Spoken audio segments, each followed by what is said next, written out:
We have 4 crew on board. Crew numbers are 4, 11, 9 and 19. 19 is coxswain.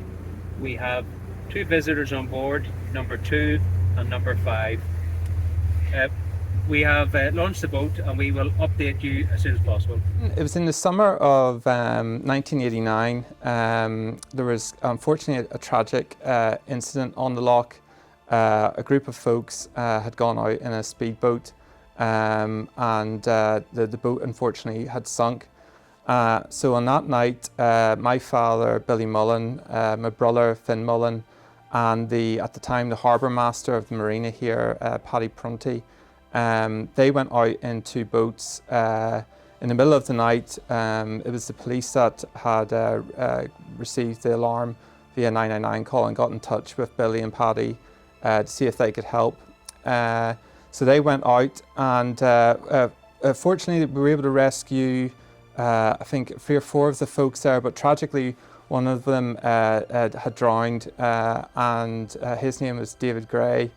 And it was David Gray's father, David Gray Sr., who along with Billy and Paddy decided that it'd be good to have a rescue organisation on the loch to prevent future tragedies ever occurring.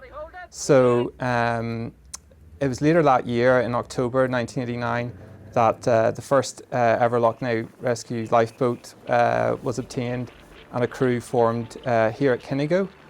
And such was the need for a rescue service on the loch.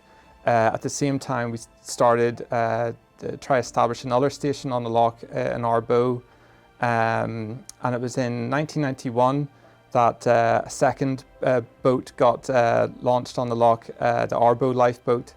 So the Kinnego lifeboat is called Bungee in memory of David Gray Jr., who drowned unfortunately. That was his nickname. And then the Arboe boat, it's called David Gray in honour of him and his father.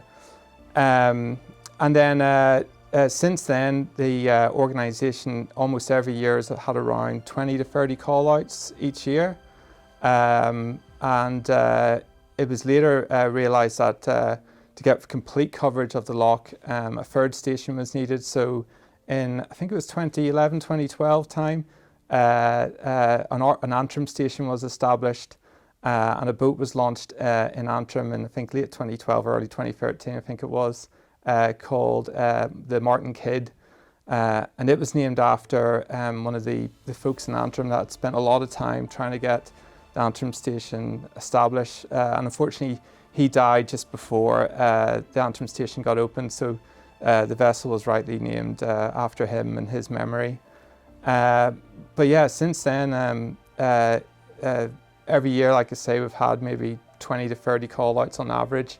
But in recent years, that's actually risen by quite a bit to like 40, 50 odd call-outs. There's a lot more recreation happening on Lough. A lot of folks learned lots of new hobbies during lockdown, things like that. So there's way more people on the water, so a lot more call-outs. So ideally we wouldn't be needed, but our need is greater than ever, unfortunately, just because there is quite a lot of incidents on the loch every year. We're probably a bit rare in the form of a volunteer organisation where to contribute you have to devote yourself to learning so much stuff to be able to go out in the boat. The amount of things that we all need to know to operate the boat safely and to be able to assist people. There's so many things that we have to learn, skills we have to learn, and although there's a few of us might have maybe personal interest in our backgrounds in like maritime things or water sports or things like that,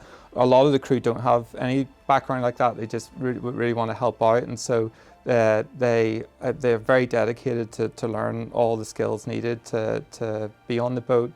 And it's an interesting one because there's probably not many voluntary roles where you have to put on helmets, life jackets, have flares attached to you in case of emergency, and we were just going through our capsize drill earlier this evening. You're having to think about the potential life-threatening things that could happen you in such a role.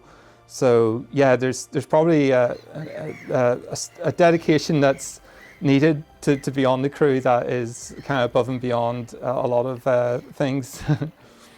We're very, very dependent and grateful for everyone involved in the organisation. So there are folks that would not necessarily be going out in the boat, but would help with things like fundraising and other aspects. And it takes everyone's little involvement like that to keep an organisation like this running. So yeah, it's probably important to know it's not just the crew you see on the boat, but yeah, there's other folks will help, be it through fundraising and maybe some other admin type matters. And actually, I need to call out as well the families of all the crew, because it's quite, I've mentioned how dedicated crew members have to be, but obviously their family members almost have to be equally dedicated, because they have to be able to cope with family members, going out of the house at 3 a.m. And you're not sure what it is that they've had to run out the door, and you don't know why. You can take a guess if it's in the middle of the night. It's something pretty dramatic. So yeah, without all the family members of the crew, probably the crew couldn't do what they do either. So yeah, it's not. I should make sure that it's not just the crew on the boat get credit, because yeah, there's so many folks are credit to the keeping the organisation running.